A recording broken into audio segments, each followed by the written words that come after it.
Good morning. This is a follow-up on the mukbang I did from the Dutch kitchen. I did buy the t-shirt. The back's even better. I thought the back was the front. I put the damn thing on backwards the first time I put it on.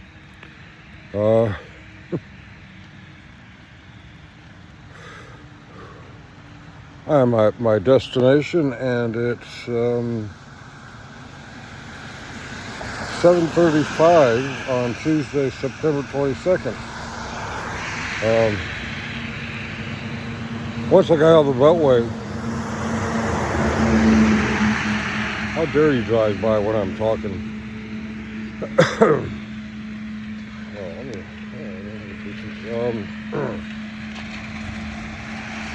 The drive was fairly easy after I got out of the Beltway.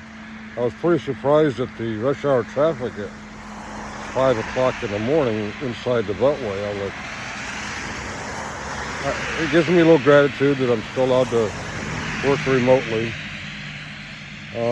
But I looked back at my mukbang from yesterday at the halfway point, Frackville Dutch kitchen. And I noticed some comments. And I got a little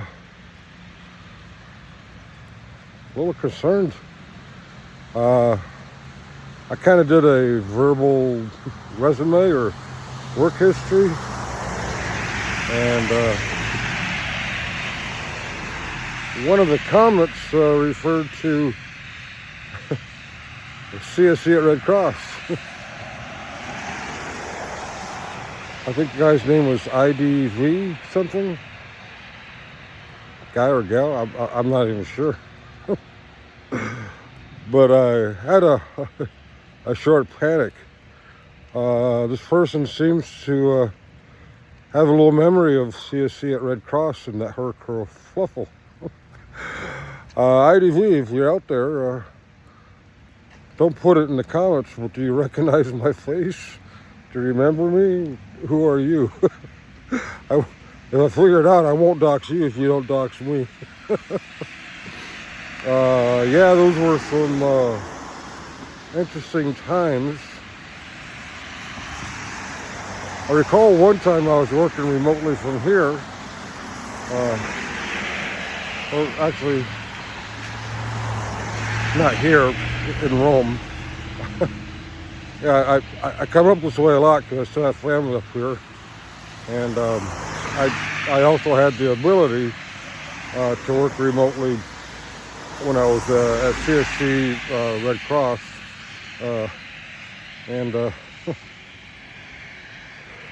You probably know I'm an incident manager, one who they engage when something in the IT environment breaks, a database, a server, a network connection, sometimes an application. Usually that's fixed at the help desk level or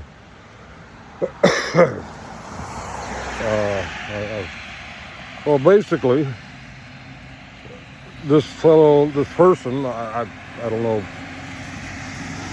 they remember those days. And I'm like, an opportunity to be doxxed. So IDV, if I have a straight mouth, do you recognize me? And if you do, please don't dox me. It's quite possible the list of people who know my real identity is growing. The CSC contract Red Cross wasn't that big, so you might remember me. I don't know if you were on the Red Cross side or the CSC side, or you're one of us who were Red Cross and carried over to CSC. So you brought back a memory. I was at Rome, about a 25-30 minute drive from here, and I was doing an incident. I think it came in around 2-3 o'clock in the morning. About the time Mom got up, I was getting frustrated, and I put the bridge on mute, and I'm like, I didn't know a monkey could do that to a football. And she got real quizzical. What did a monkey do to the football? And the mute button doesn't work in the room. I said, it's an expression, monkey fucking a football. Kind of embarrassing to say something like that to your mom. Yeah, there were some stressful times with that environment. Part of it was internal politics.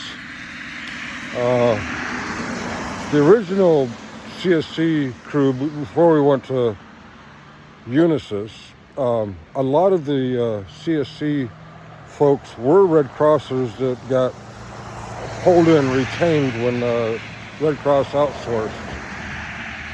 And that caused a little bit of strife on loyalties. Who's loyal to CSC? Who's loyal to Red Cross?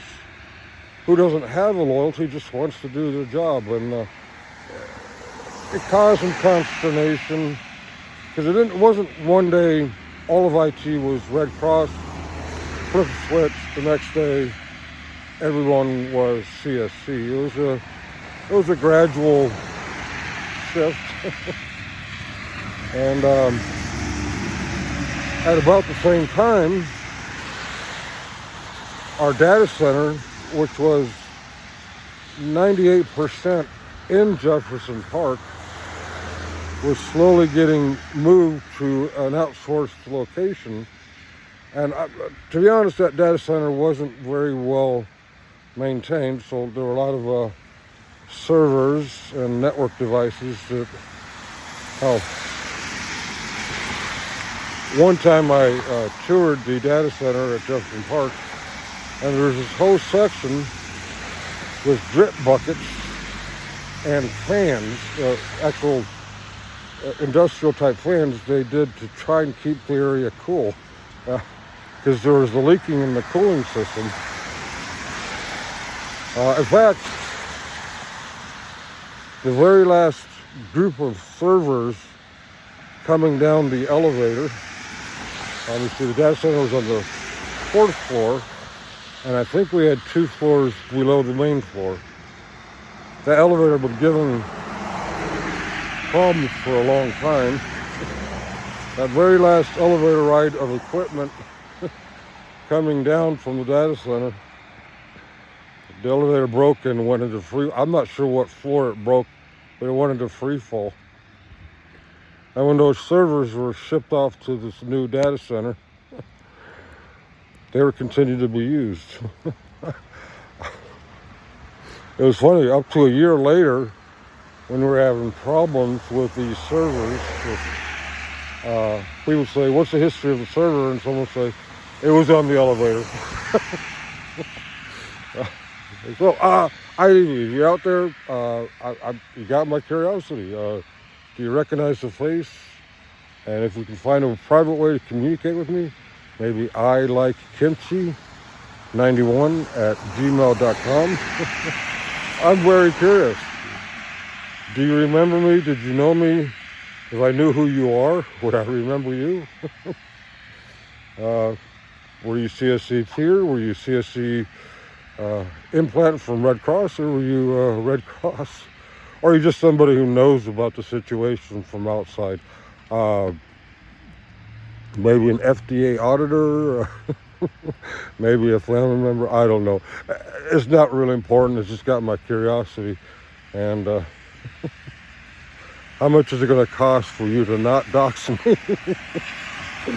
When you give too much of your history, people see and hear things. But I think the comment was something along the lines, actually, let me pull it up. I didn't bring a computer, so I can't do this the easy way.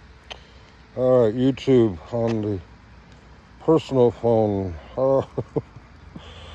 Shadow Flinko. There I am. There's my handsome face and my F Trump. And Dutch Kitchen, Frackville, PA. And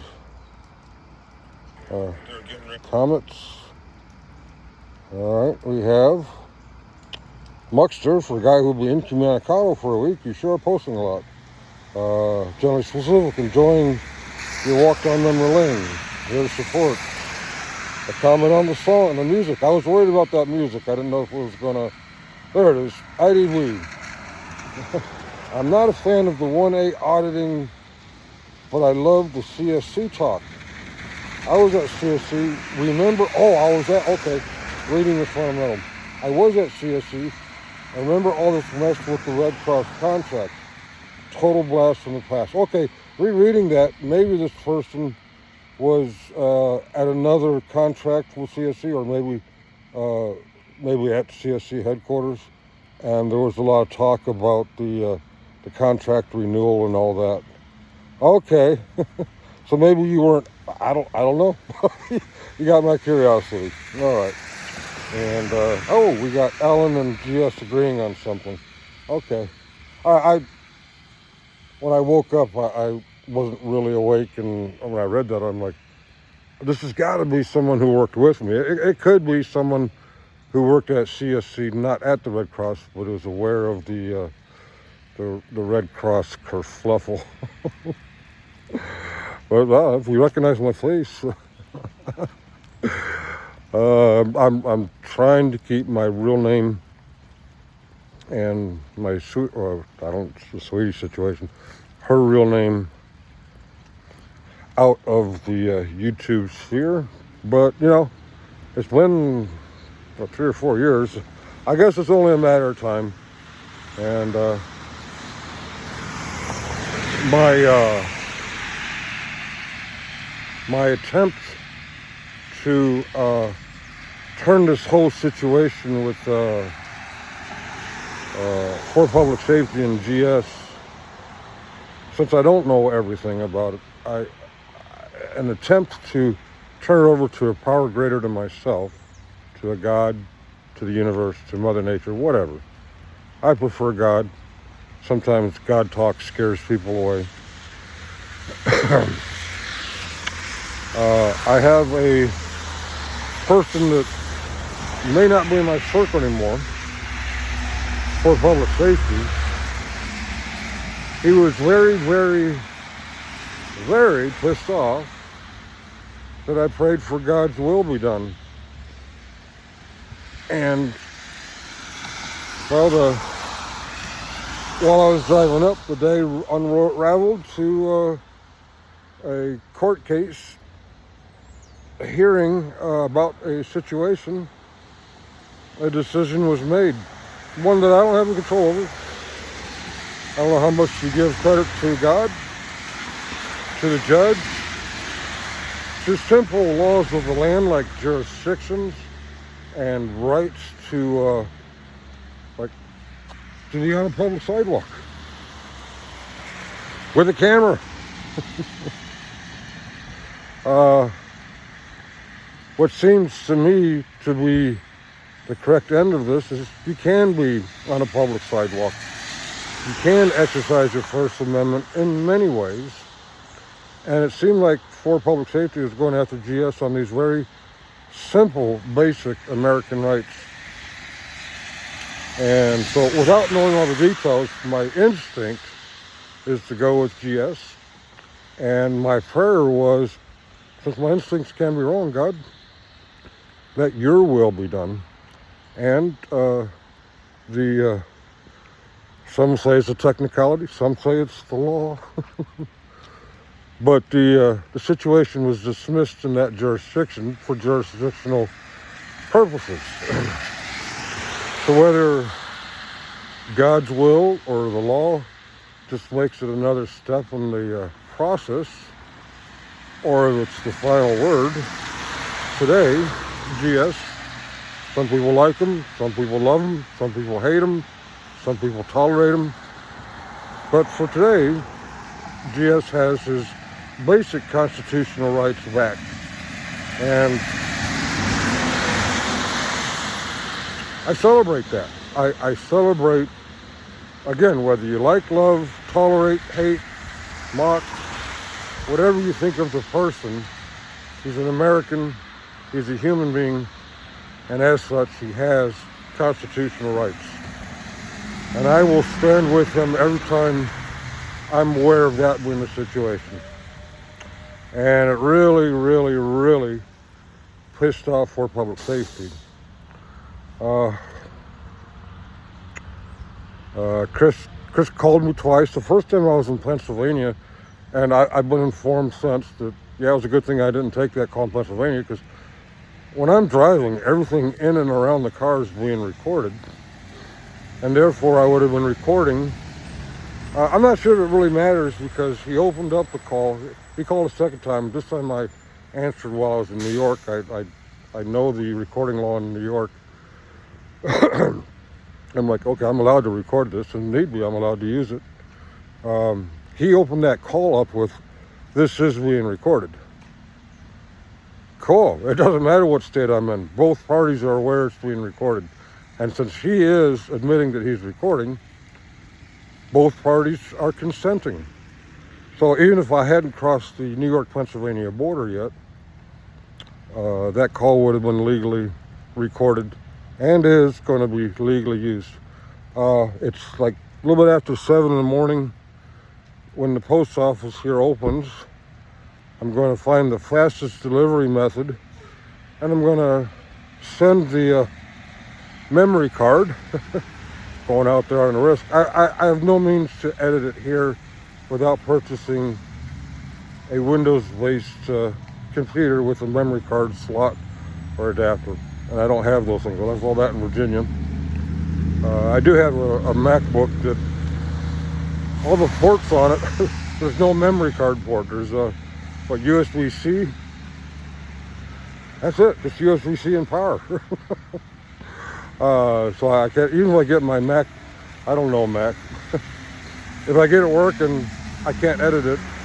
And I think people are interested. So I'm going to mail it the fastest way I can to Muckster, and trust Muckster, because that is the entire trip from, I want to say, house to Fayetteville, New York. No, not Fayetteville. Lafayette, New York. Which is where I switched memory cards. And the memory card with the second Chris call is on that. I don't think I'd look up the attempted call right. Chose not to take the call in Pennsylvania. Anyway, I lack in brevity. That's getting shipped off to Muckster today. The fastest mail option they have. And of course, Muckster will have that entire trip. Muckster, if you're watching, I hope you just focus on the Chris call, the Chris Ryder call. There's at least one other personal call. Has nothing to do with YouTube. Please don't share that. And let me see. I'm trying to think what else will be on there. I did listen audibly to several of the YouTube productions. You're free to use that, but it's probably better to go to whatever source. I watched some GS. I can't remember what else I watched, but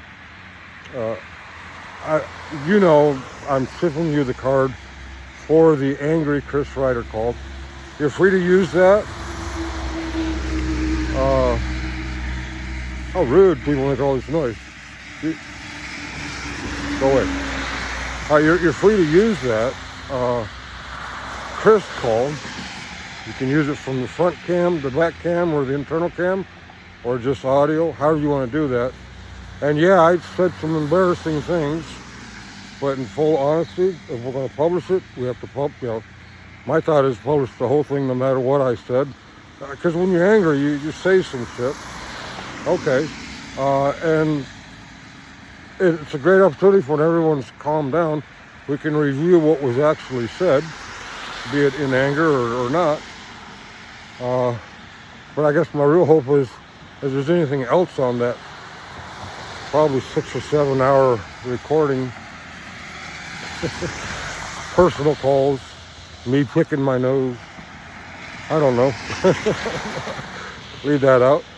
There may be some good scenery. Sometimes when I'm making the drive, I pass something, I'm like, oh, that looks awesome.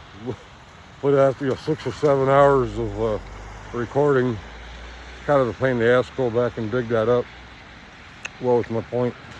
Yeah, the reason I'm sending you the card is so that you can publish the that call. You're welcome to any scenery you see.